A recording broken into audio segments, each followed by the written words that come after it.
बड़े corporator office RM enterprises में एक नया एम्प्लॉय आया जिसका नाम किम सॉकजिन था।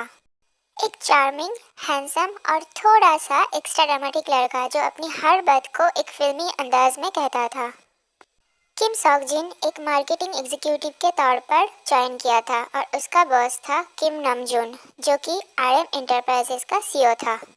नामजून एक सीरियस और इंटेलिजेंट सीईओ था जिसे डिसिप्लिन और परफेक्शन पसंद था। वो अपनी कंपनी को आगे बढ़ाने के लिए हमेशा फोकस रहता था, मगर एक चीज़ जो उसका दिमाग खराब करती थी वो था सॉकजिन का मस्ती भरा नेचर। मिस्टर किम, ये एक प्रोफेशनल ऑफिस है और आप हर जगह अपने मिरर लेके अपने विजुअल्स एडमायर कर रहे हैं, नामजून ने एक दिन सॉकजिन से कहा।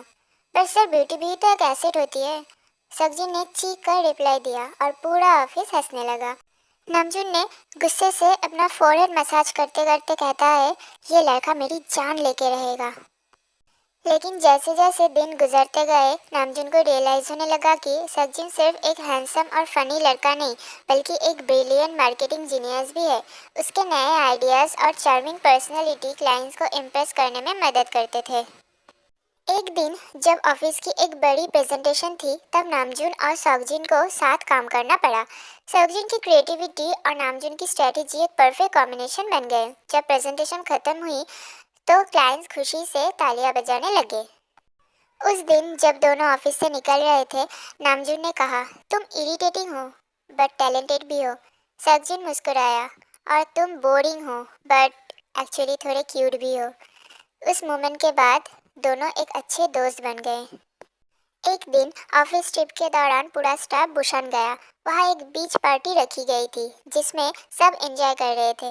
सॉकजिन ने नामजून को जबरदस्ती डांस फ्लोर पर खींच लिया। नामजून, जो हमेशा काम रहता था, पहली बार अपने सीरियस इमेज से बाहर आया और सॉकजिन के साथ डांस करने लगा। उस रात जब सब लोग अपने रूम्स में चले गए, नामजून और सॉकजिन बीच पर बैठकर बातें करने लगे।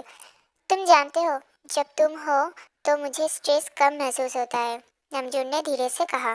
सॉकजिन हंसा, और जब तुम हो तो मुझे लगता है कि मैं किसी इम्पोर्टेंट इंसान के साथ हूँ। एक अजीब सी हल्का हल्का कुछ कुछ महसूस होने लगी थी दोनों के बीच। पता नहीं क्यों, पर दोनों एक दूसरे के बिना अधूरे लग रहे थे। एक दिन ऑफिस में एक नया एम्प्लॉय मिन यूंगी आया। वो सॉकजिन के साथ बहुत अच्छे से बात करने लगा। नामजून को पता नहीं क्यों एक अजीब सी जलन महसूस होने लगी। एक शाम जब सॉकजिन और यूंगी एक कैफ में गए, नामजून उनका पीछा करने लगा। जब उसने देखा कि सॉकजिन खुलकर हंस रहा है तो उससे अंदर ही अंदर गुस्सा आने लगा। अगली रात जब दोनों एक क्लाइंट मीटिंग के बाद ऑफिस के टेरेस पर बैठे थे, तब नामजून ने फाइनली कह ही दिया, मुझे पसंद नहीं है जब तुम किसी और के साथ ज़्यादा वक्त बिताते हो।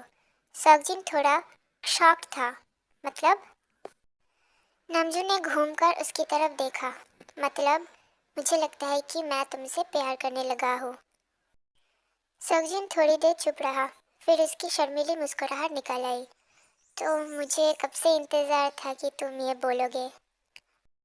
और उस दिन से नामजून और सॉकजिन सिर्फ दोस्त नहीं रहे, बल्कि एक दूसरे की लाइफ का सबसे इम्पोर्टेंट हिस्सा बन गए। दोनों ने अपने रिलेशनशिप को धीरे धीरे ऑफिस वालों के सामने एक्सेप्ट किया। जब सबको पता चला तो सबने उन्हें सपोर्ट किया।